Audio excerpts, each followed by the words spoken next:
It's chord day. Look at these fingertips.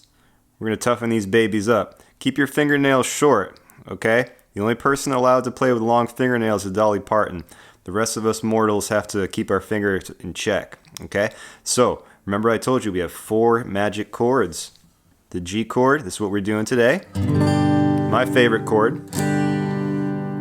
The D chord that we've learned. The E minor. And the C that we're going to save for another day. You're like, oh, good. Look at that stretch. Okay, so we are going to work on this G today, though. So let's start with the stuff we know. We're going to start with an E minor, and we're aiming for perfection today, okay? Really want to have each string be as clear as we possibly can, so it'll be a nice, I'm not going to say an easy lesson, but it's going to be a slow, kind of gradual building of these chords kind of lesson. Okay, so let's do our E minor first.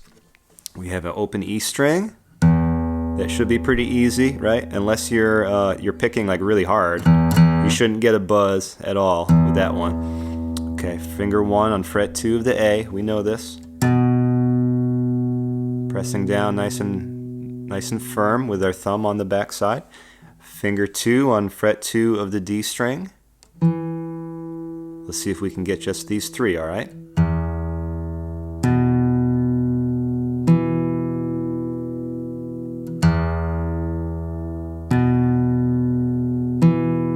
Okay, you with me? Okay, here's the test. Can we get that G string to ring clear? Like that. Get up on the very tip of your finger, okay? Make sure that your shoulders are relaxed. Your wrist is out slightly just to get that clearance. Let's strum through.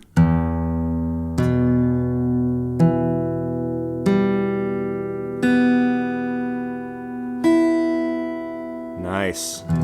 See my hand position? If I take these fingers off, I have a gap here. My thumb is right there, kind of right around fret 2. Getting that nice squeeze. Good. There's our E minor. Okay. We're going to leave our first finger down. All right? First finger's down on A2. Second finger is going to come up and reach over to fret 3 of our low E string. Just like we did in the rock and roll song from yesterday.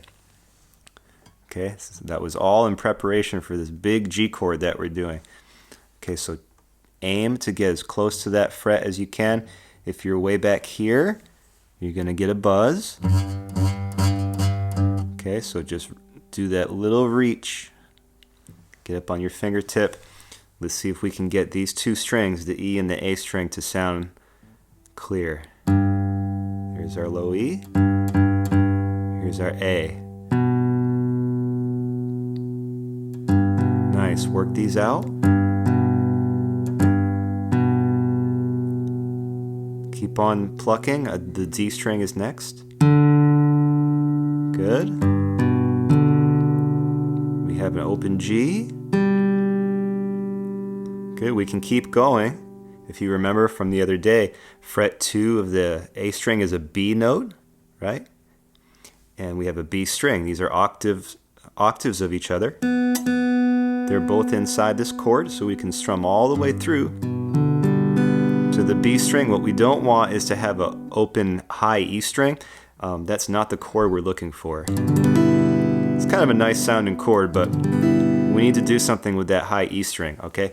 So when I teach really young kids how to play a G, sometimes we'll just learn it as this, with the 3rd finger on fret 3 of the high E string, and we'll strum down, just like we did in that chilled out song, okay? And actually the first way that I learned how to play a G was with that finger there, and then fingers 1 and 2 back where we just had them.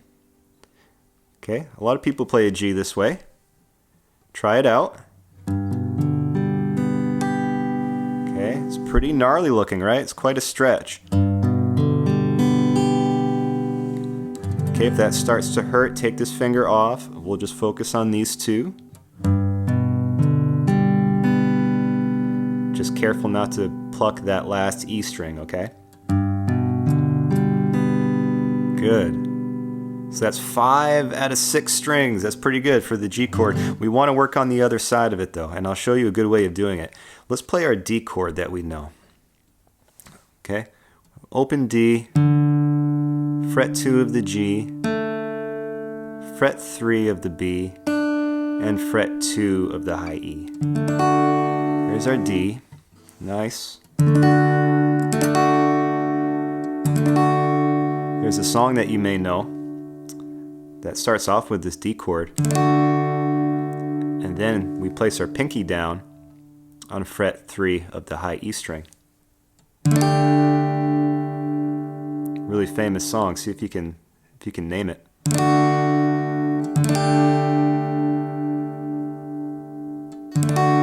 It's okay if you don't recognize it.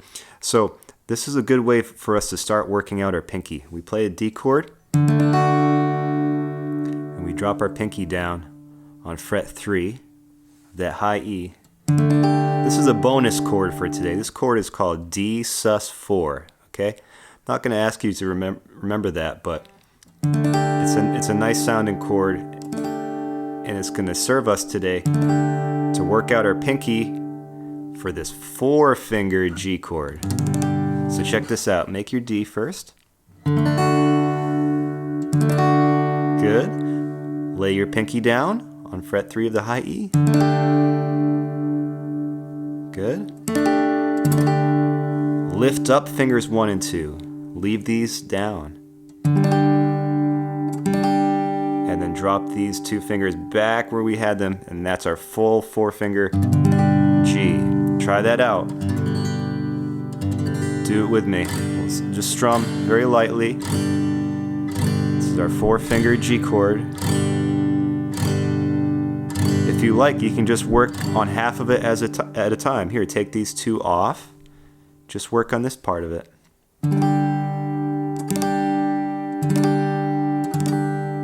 Okay, this works as a G. You can strum from the D string down. Good. If you feel okay about that, give these fingers a break. Bring these 2 down and work on these for a little bit. I had a student play a G chord like this for about a year. He would play that high E string. He plays it like this now, but he's a great kid, really creative guy. Okay, this is our aim. We want to build this full 4-finger G chord, okay? But as you practice, you can just do it in little pieces, all right? So we got this half, and we got this half. Nice. Okay, that's going to be it for today, all right? Your fingertips are sore now, I'm sure. So we have 3 chords, 3 full-size chords. This is really exciting. We're going to be playing a lot of songs coming up. E minor to G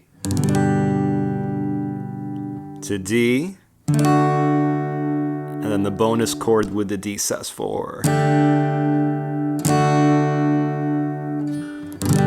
Nice job. Really nice job today.